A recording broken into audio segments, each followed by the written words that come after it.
The storm seemed intent on tearing the world from its moorings. The porch roof vibrated like a frightened heart as a knock echoed through the house. Soaked, the hem of her dress clinging to her legs, her eyes holding the look of someone expecting no good, she asked for just a dry corner until dawn. The whole town had learned to slam their doors on nights like these, out of fear, habit, or half-baked stories. But the farmer took a deep breath, unlatched the door, and said the stove fire was still going. No one else would have done it. He did. Subscribe to the channel for heartwarming stories every day. The house had been breathing on its own for so long that even the creak of the floorboards sounded like a lament. Tomas woke before the sun, always because sleep had never been a reliable territory since he buried Helena. 3 years had passed, but her absence occupied the rooms like a cold winter fog, invisible, yet felt in every corner.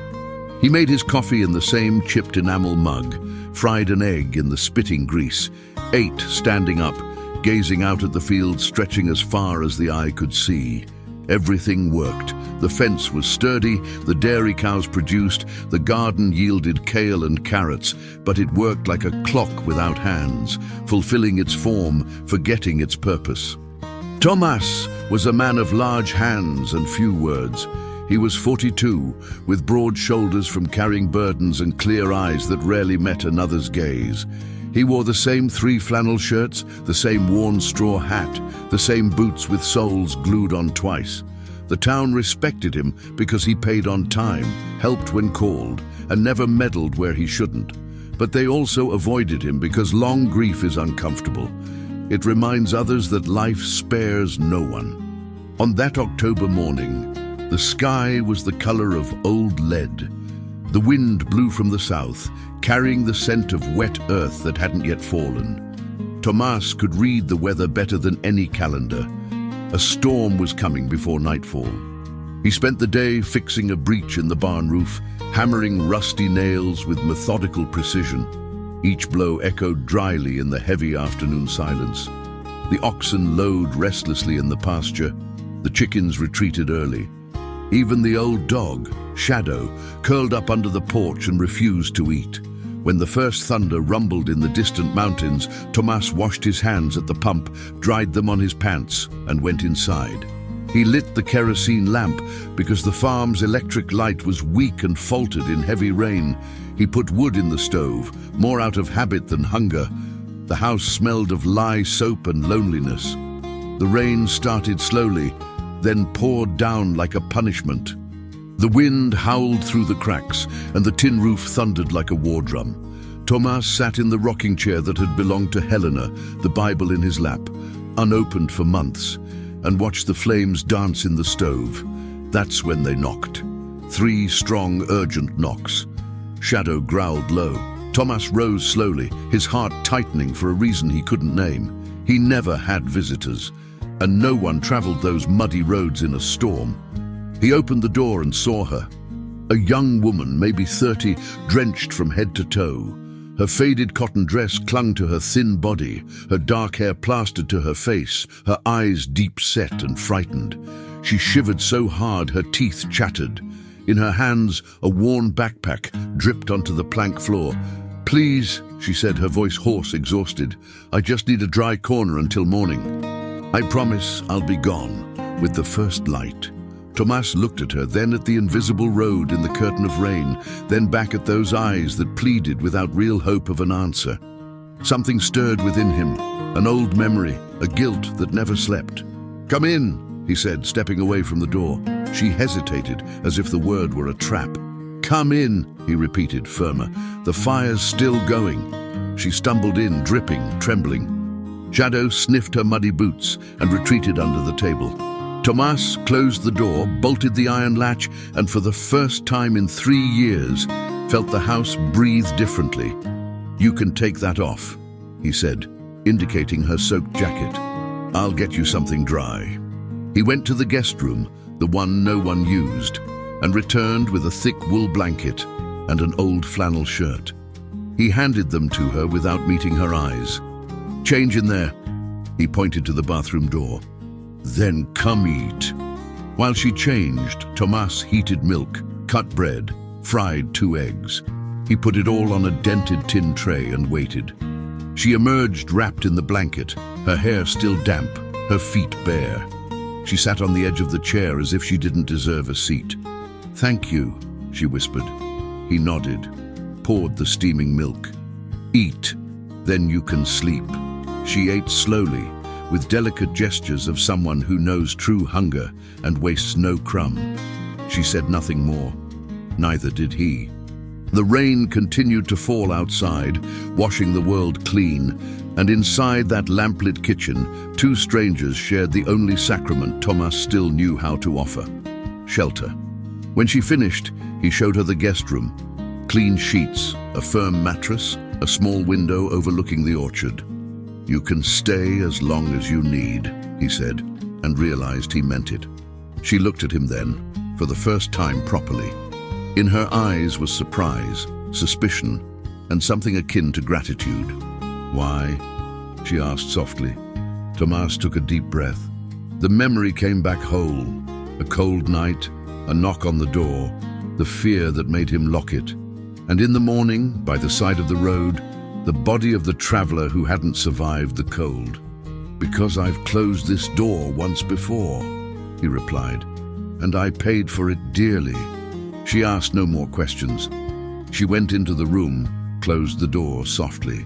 Tomas returned to the kitchen, blew out the lamp, and lay down on his own bed, listening to the storm gradually subside. For the first time in a long time, he wasn't alone on the farm. And for the first time in a long time, it didn't hurt. Tomas woke to the crowing of the rooster and the smell of ready coffee. He sat up in bed, confused, because he always made the coffee. He pulled on his usual pants and shirt and went to the kitchen barefoot. She was standing with her back to the door, stirring a pot on the stove. She wore the clothes she had dried overnight, her hair pulled back in a simple bun. Her backpack was leaning against the chair, packed, ready. She was leaving. "Good morning," Tomas said. She turned and he saw that her eyes were less frightened, tired, still, but not desperate.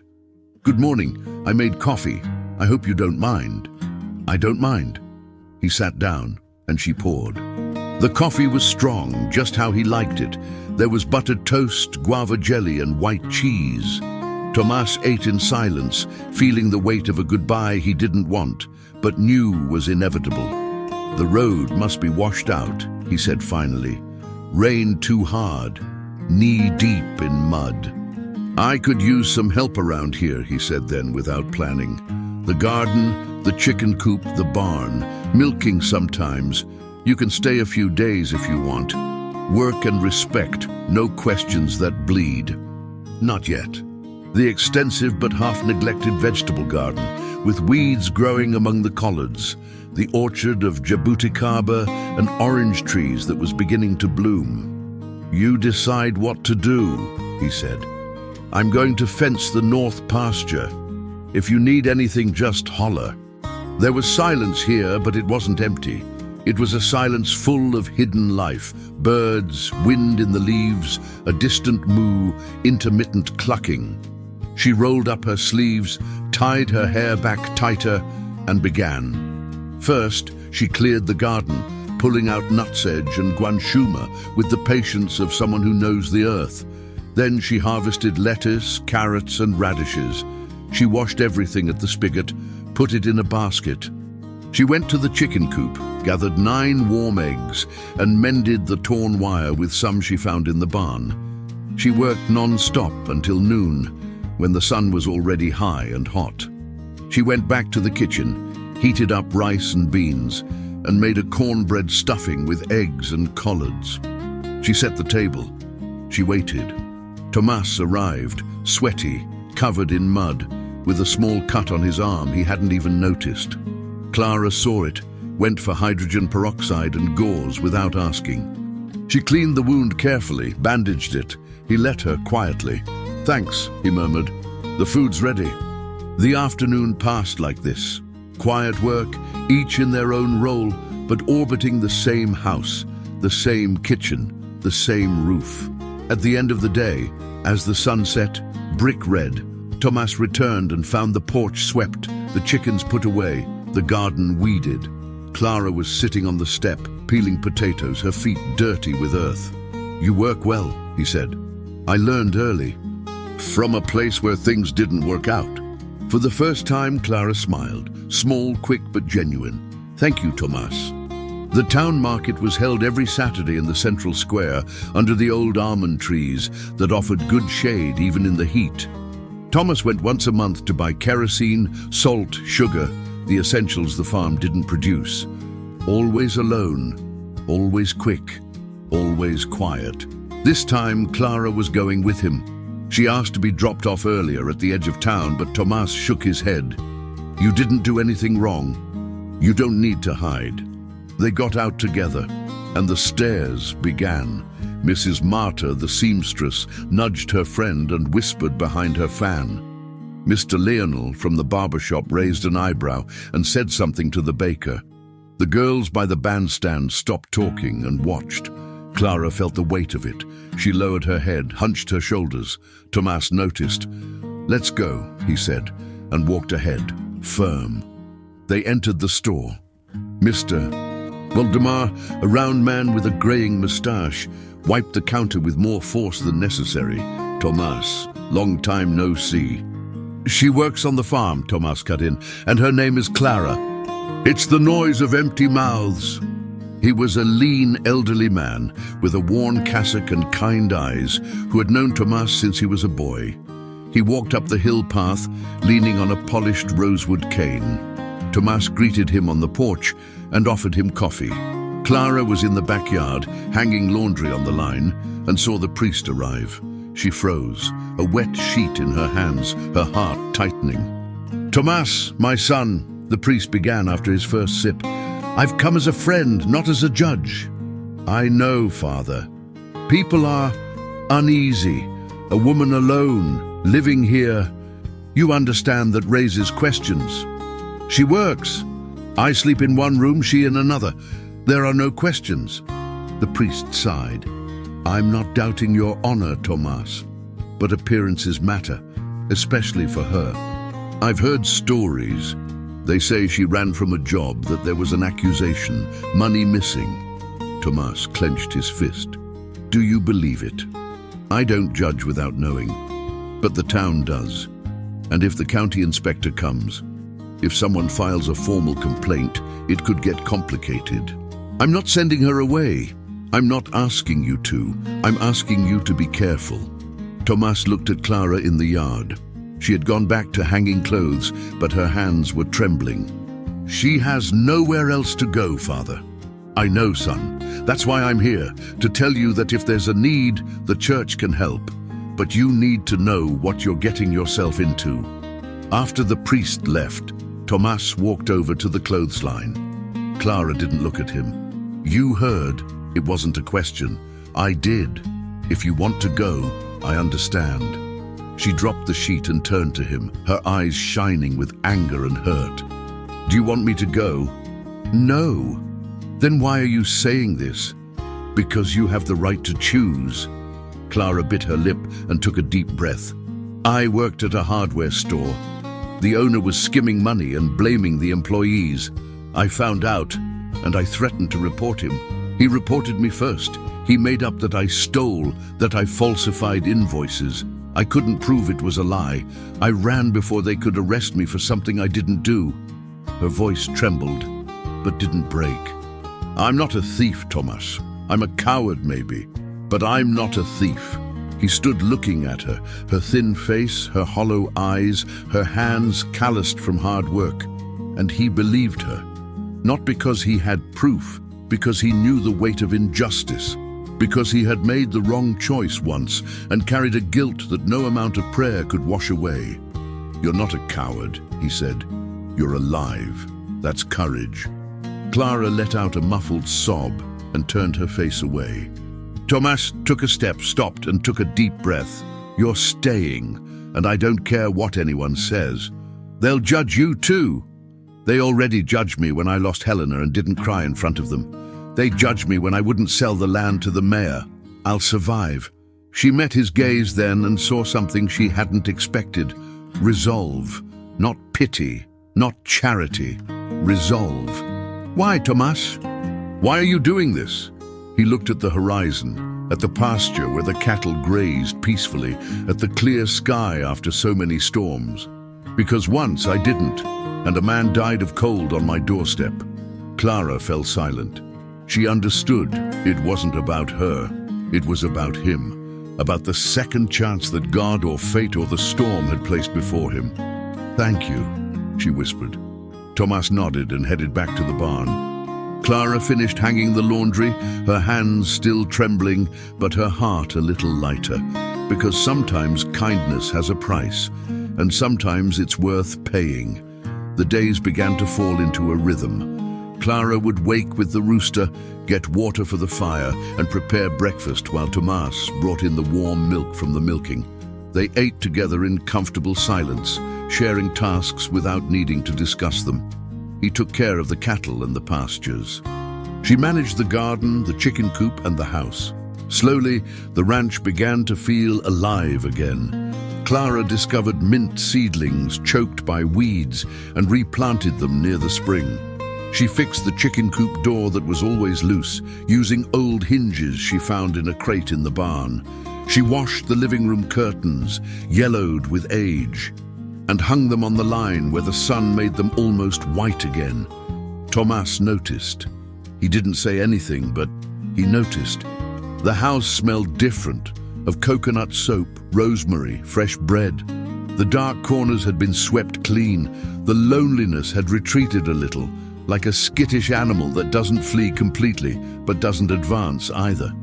One afternoon, while fixing the corral fence, Tomas cut his hand on the barbed wire. The gash was deep and bled profusely.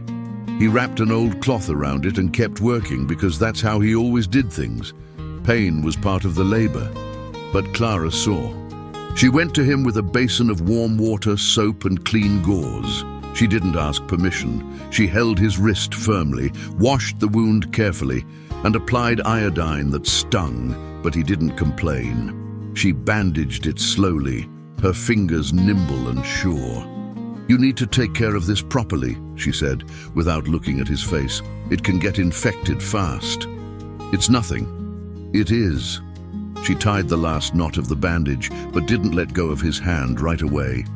They stayed like that for a moment, her holding, him allowing, until Sombra barked in the distance and the spell broke. "Thanks," Tomas murmured. Clara simply nodded and returned to the house, her cheeks slightly flushed. One Sunday morning, Tomas suggested they go to the creek at the edge of the property. He said he needed to check the water level, but that was a lie. He just wanted to show her the prettiest spot on the ranch. They walked through the pasture, past the eucalyptus grove that smelled of medicine and cool shade. Shadow trotted ahead, sniffing invisible trails. Clara wore a straw hat Tomas had left on the porch for her and carried an old canvas bag with bread, cheese, and an orange. The creek ran gently between smooth stones and ferns. The water was clear, cold, and good to drink. Tomas knelt, cupped his hands, and drank. Clara did the same, and giggled when the water trickled down her chin. "It's a ways from the house," he commented, "but worth the walk." "She would have liked you," he said without much thought. Clara grew quiet, then smiled sadly. "I wish I'd met her." The house waited for them at the top of the hill, solid and white against the orange sky, and for the first time, Clara felt she might actually call this place home.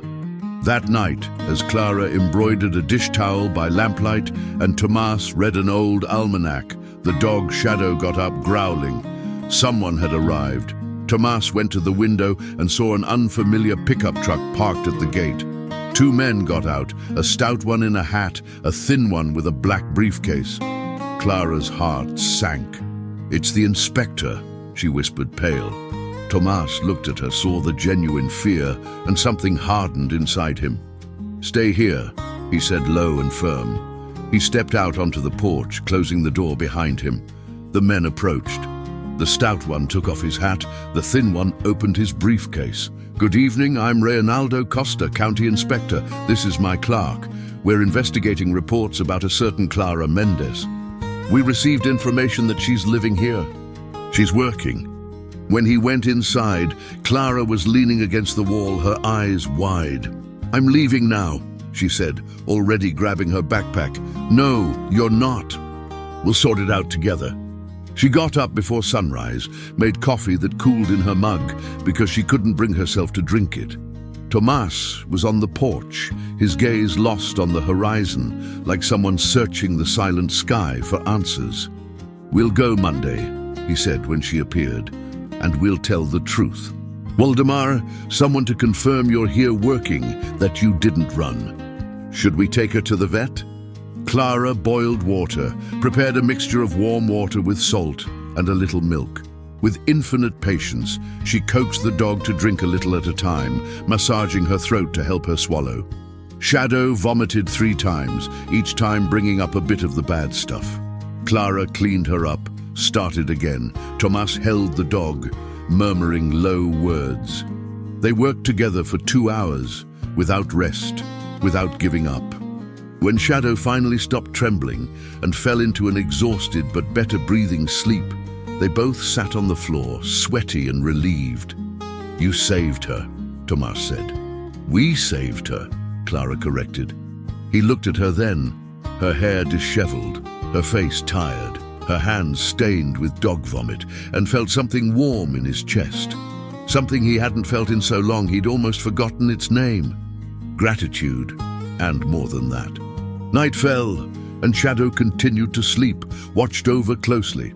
Clara made a light soup and they ate slowly, the tension of Monday still hanging over them, but a little eased by the day's small victory. You're good at this, Tomas commented, taking care of things. Because he too got tired of being strong, of being whole, of carrying it all alone. You're not alone now, he said. And it didn't sound like an empty promise. It sounded like fact. Clara felt her eyes sting, but she didn't cry. She just nodded, and they continued eating in a comfortable silence. In the dead of night, Clara woke to a noise from the next room. She got up quickly, still groggy, and went to Tomas's room. The door was ajar. He was sitting on the bed, sweating, his breathing rapid. Tomas? Tomas lay on his side, breathing deeply, trying to shake off the shadows. I dreamed about the man on the road, he confessed in a low voice. Every time someone knocks on the door, I see him. You'll never live if you do. When Clara returned to her own room, Sombra had woken up and drunk water on her own. It was a good sign. Life stubbornly persisted, even when everything seemed lost. And Monday was coming, but they wouldn't face it alone. Monday dawned too bright, as if the sky wanted to illuminate all the hidden truths. Tomas put on his least patched shirt, Clara her most intact dress. They had coffee in silence. Sombra, still weak but awake, ate a little rice with broth. Before they left, Tomas stopped in front of Clara. Listen, no matter what happens today, you're not alone, understand? Tomas parked near the sheriff's office, a small whitewashed brick building. Inspector Costa was already waiting at the door, arms crossed. Beside him stood a young deputy in a rumpled uniform. Punctual. I like that, said the inspector. You can come in. The clerk opened a folder, prepared his pen. Clara Mendez, accused of embezzlement and fraud at the Figuera General Store in the city of Santa Rita. The owner, Mr. Olavo Figuera, filed a report claiming you altered invoices and took money from the cash register. The amount is $520. The complaint was filed 4 months ago. Where have you been since then? I worked at 2 places before I got here. A boarding house in Limera, where I did laundry for 3 weeks, and a private home in São João, where I stayed for a month caring for a sick elderly woman. I left when she passed away. I didn't steal anything. I left because Mr. Olavo has friends in the police in Santa Rita, and I knew I wouldn't stand a chance. Did you know this when you took her in? If he says Clara is honest, I believe him. And I'm here as a witness. She's been attending Sunday Mass, helping clean the church, talking with me. I don't see malice in her. Mr. Inspector, I know I'm not an important person, but I wanted to say that Clara bought on credit at my store last week and paid the next day, right on time. Thieves don't pay. One more. Donna Joanna, the midwife, entered right behind him. She helped me with a difficult birth last Saturday. She stayed until dawn, holding the hand of the young woman who was in pain. She didn't charge anything. Bad people don't do that. The inspector looked at them all, incredulous. The small room was filling up, and Tomas understood the town could gossip, could judge, but when it mattered, it recognized decency. Clara looked at those people, some who had turned their backs on her at the market, and felt something break inside her chest. It wasn't victory yet, but it was less loneliness. The inspector closed the folder, weary.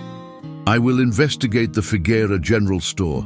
If there are irregularities on the owner's part, the case will be dropped. But in the meantime, you cannot leave the county, and you will have to sign in here every week. You've been warned.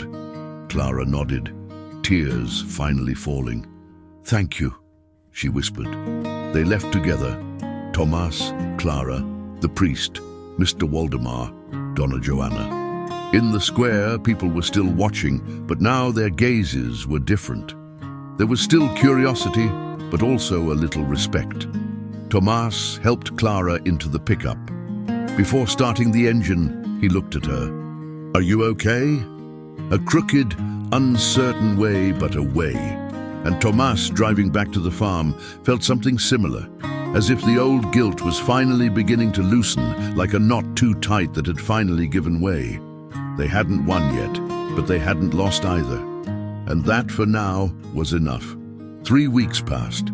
Clara signed in at the sheriff's office every Monday, where Inspector Costa treated her with cold, professional politeness. The investigation into Olavo Figuera was underway, but it was slow. Small-town bureaucracy, paperwork that took time, witnesses who disappeared. On the farm, life settled into a steady rhythm.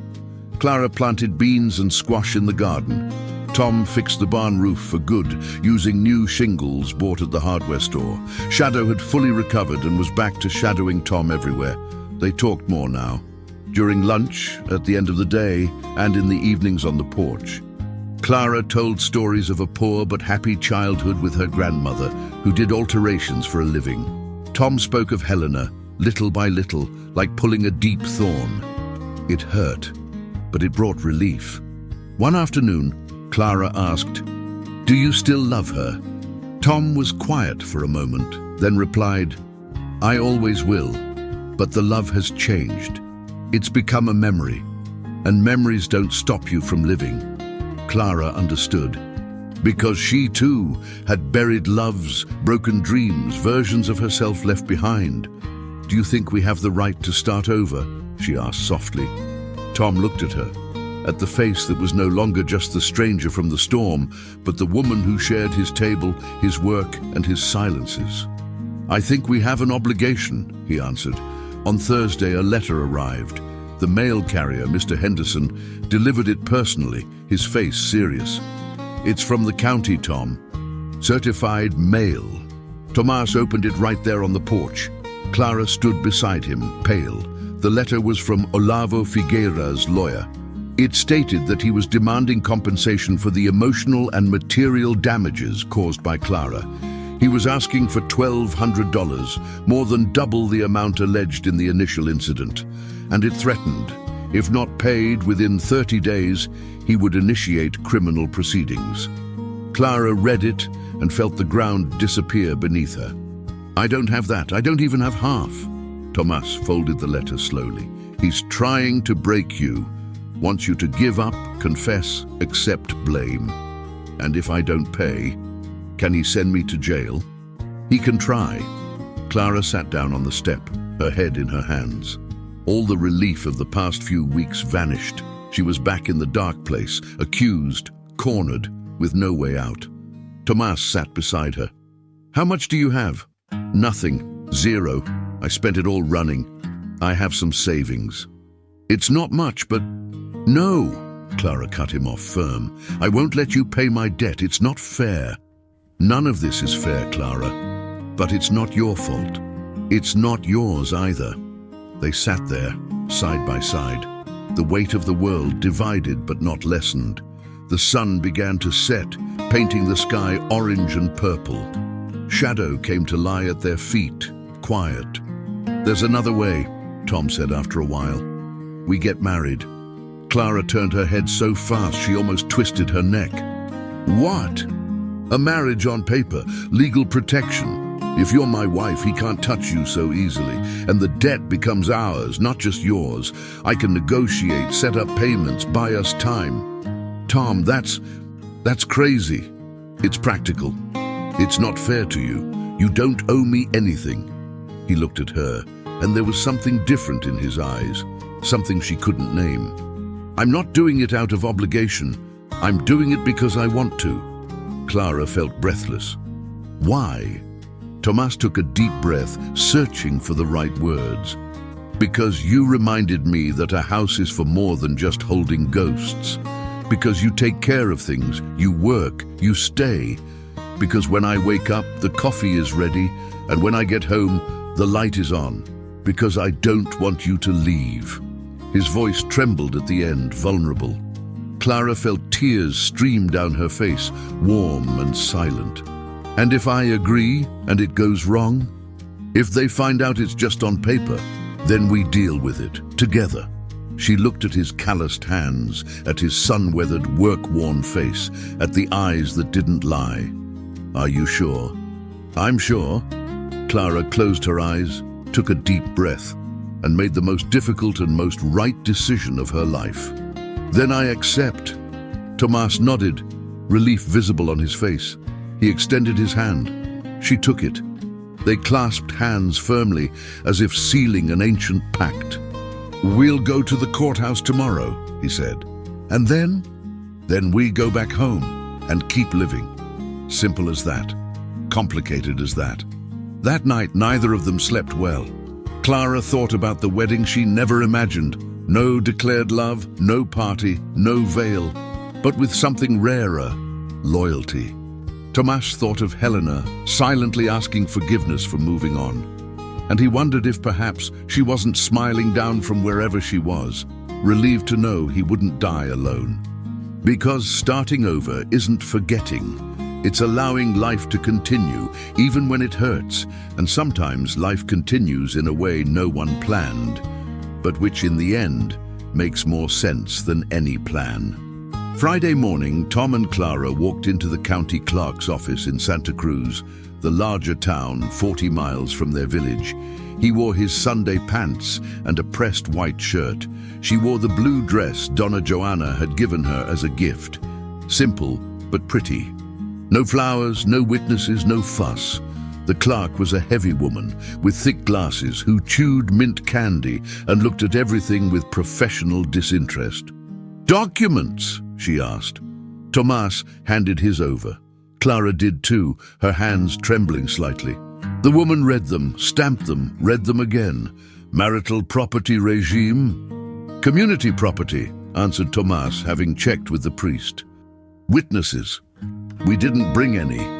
The clerk sighed, called 2 office employees who were having coffee in the next room. They came over reluctantly, signed where they were told, and went back. Sign here and here. They signed. Clara felt the pen heavy in her hand, as if she was signing a contract with fate. Tomas signed quickly, firmly. There, you're married. Next. That was it. 15 minutes. No music, no kiss, no applause. Just stamped paper and recognized signatures. They stepped out onto the street. The sun was high, hot. Tom looked at Clara. Done. Done, she repeated, still processing. Are you okay? I'm strange, but okay. He almost smiled. Let's get something to eat. There's a diner over there. They sat at an old formica table, ate cheese bread, and drank coffee with milk. Around them, ordinary people living an ordinary Friday. No one knew that here, at this table, 2 strangers had become a family. Tom, Clara began, stirring her coffee with a spoon. "I know it's just paper, but thank you, really." "It's not just paper," he said softly. "It's protection, it's a choice, it's—" He stopped, searching for a word.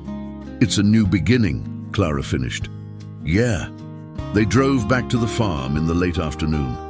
Shadow greeted them with happy barks, as if sensing something had changed. Tom put the marriage certificate in the dresser drawer next to Helena's death certificate and the farm deed. Important papers. Life on paper. The following Monday, Tomas went to the police station and showed the marriage certificate to Inspector Costa. The man raised his eyebrows, surprised. "Married. We are. Fast. Necessary." Costa flipped through the document, then handed it back. "This changes things. The debt is now marital. Figueira's lawyer will have to refile the lawsuit. You've bought yourselves some time. That was the intention." The inspector leaned back in his chair, studying Tomas. "You know you might be complicating things for nothing, right? If she's guilty, she's not." "How do you know?" "I know."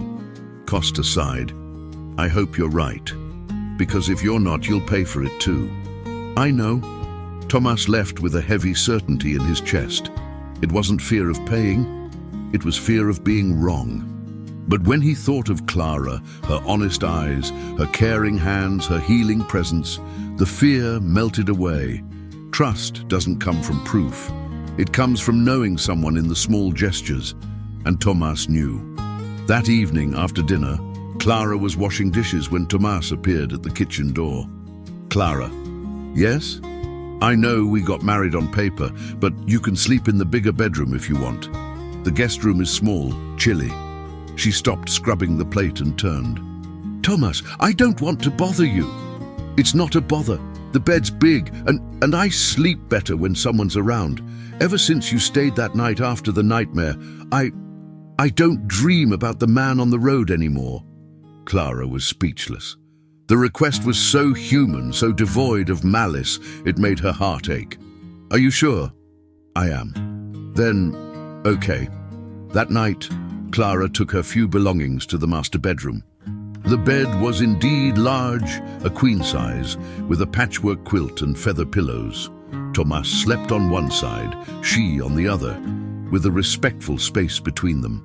They lay awake for a while, each in their own corner, listening to the wind outside and the secure silence of the house. "Tomas?"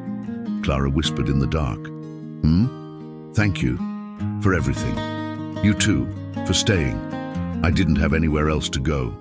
Now you do." Clara smiled in the dark. She closed her eyes. And she slept better than she had in years. Tomas did too, because the emptiness beside him had been filled not with a ghost, but with a real, warm, breathing presence. And when the sun rose, they woke up in the same room, in the same house, in the same life, married on paper, but little by little marrying in their hearts too. November brought rain again. Not a violent storm like that first night, but a gentle, constant rain that left the earth soaked and the roads impassable. Tomas had to postpone his trip to town twice. Clara couldn't sign in at the police station. The inspector sent word via the general store's radio. Mandatory appearance the following Monday, no excuses. But it wasn't the inspector who arrived first. It was Olavo Figueira. On an afternoon with a heavy sky, a black pickup truck pulled up to the farm gate. 3 men got out, Olavo, fat and sweaty, in a tight-fitting dress shirt, and 2 burly henchmen with unfriendly faces. Sombra barked furiously. Tomas was in the barn. He heard it, dropped his bucket of feed and came. Clara was in the kitchen, she saw from the window, and her blood ran cold. Tomas reached the gate before they could open it. He stood planted on the other side of the barbed wire fence, arms crossed. "This is private property. What do you want?" Olavo spat on the ground, adjusting his hat. "I've come to get what's mine. The tramp who stole from me is in there, and I want my money. Now, you're not coming in here." "No?" Olavo laughed unpleasantly. "I have a lawyer, I have witnesses, I have a lawsuit. She owes me, and you fool, married the damn woman. Now the debt is yours too." There is no debt. You made it up. Prove it. Tomas took a deep breath, feeling the anger rise. Get out of here. I'll leave when I get paid $1,200. Or I'll take her back to Santa Rita and she'll answer in jail there.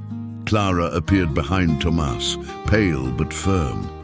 I don't owe you anything, Olavo. You know I don't. You embezzled the money and blame me because I was going to report you.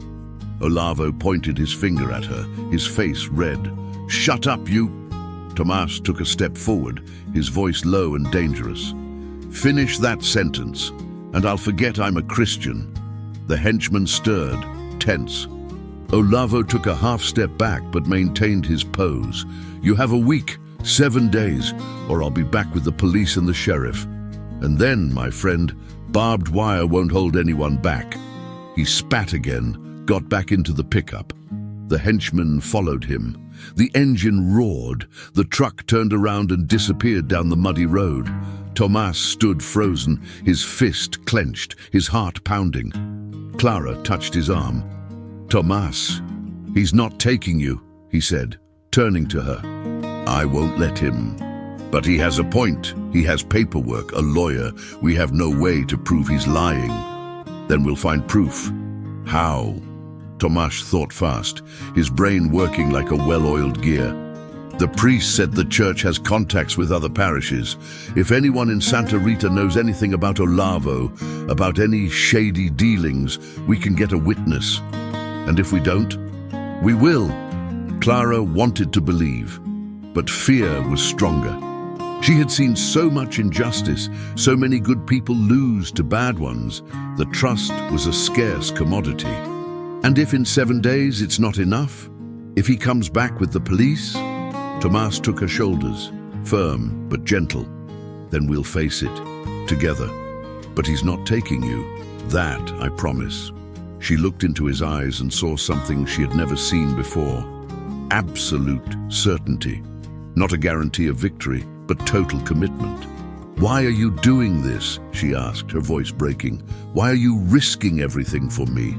Tomas hesitated, then spoke the truth he had been swallowing for weeks. Because I care about you. More than I should. More than I planned. You're not just paper, Clara. You're the reason I wake up and the house isn't empty.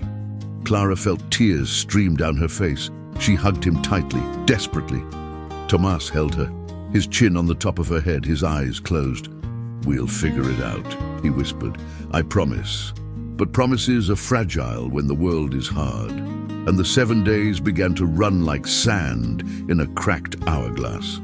Tomas went to town the next day and looked for Father Augusto. He told him everything. The priest listened, then grabbed paper and pen.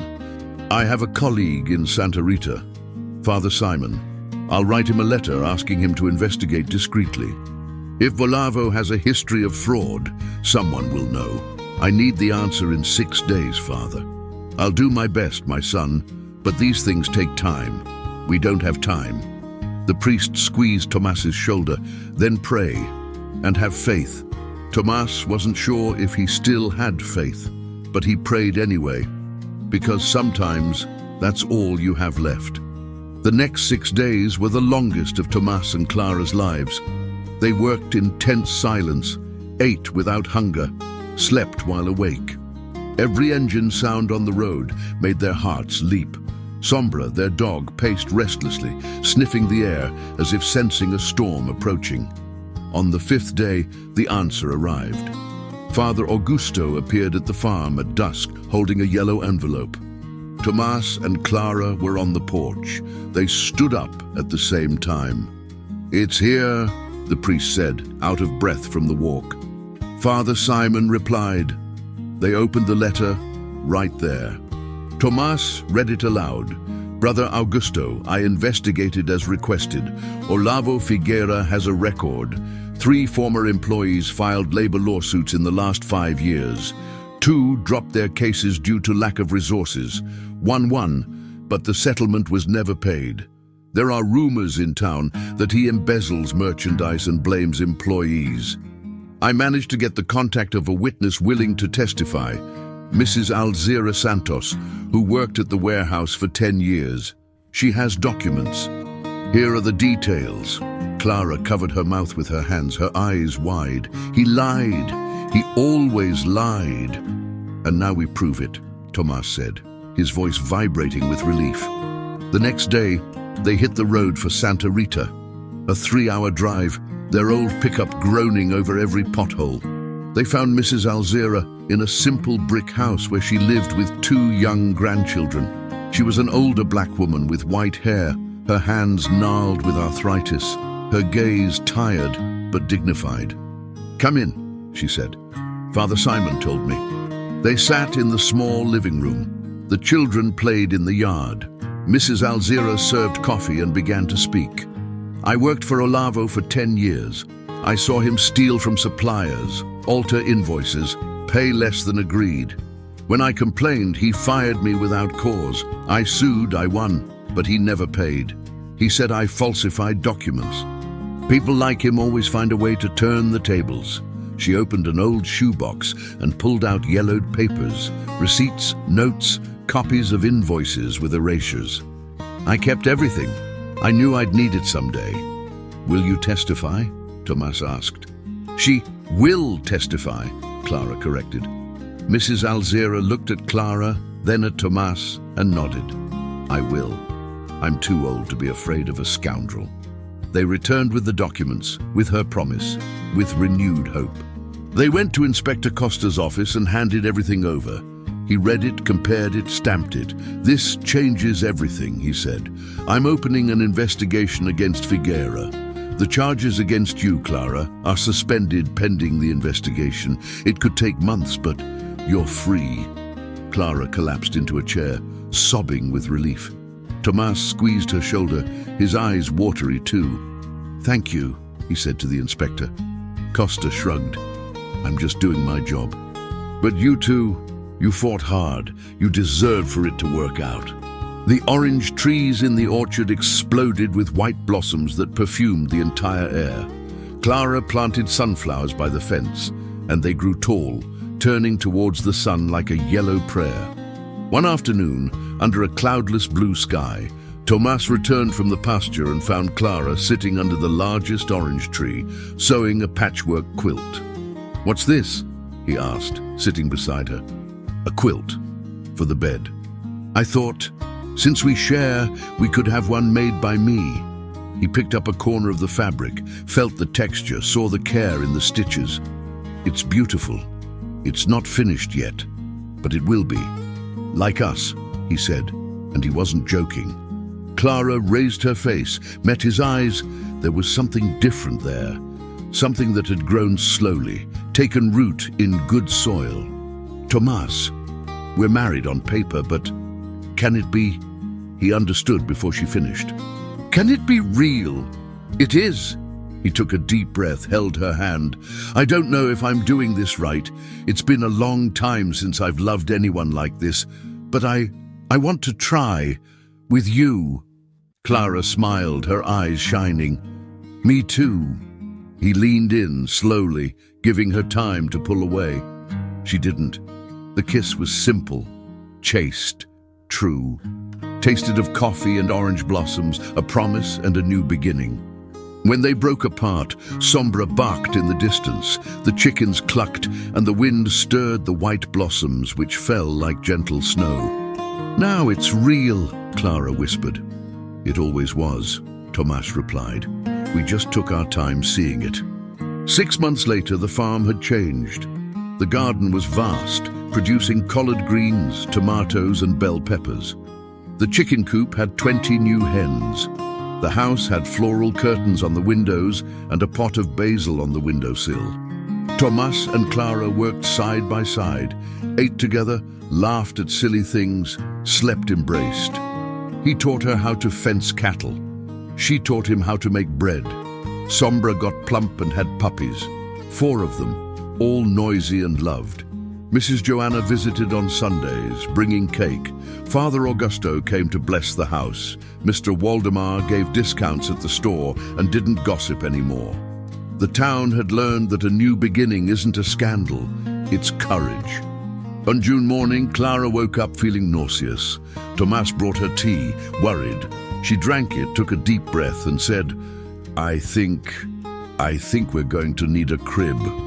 Tomas froze, processing. I think so." He fell to his knees in front of her, held her still flat stomach, his eyes moist. "Really? Really?" He rested his forehead on her belly and wept. He wept for Helena, for all he had lost. He wept for Clara, for all he had found. He wept for the child to come, for the second chance, for the mercy of time that heals. "Thank you," he whispered. Clara stroked his hair, smiling through tears. "Thank you for opening the door that night. Best thing I ever did." And it was true, because sometimes the sky collapses so that a new house can be built within. And on that farm of red earth and enormous sky, two hearts that had arrived empty learned to fill up again. With work, with faith, with care. With love that grows slowly, like a stubborn plant that sprouts through stone and stays. If this story touched you, subscribe to the channel and turn on notifications to receive new stories every day. What would you do in their place? Comment and share with someone special.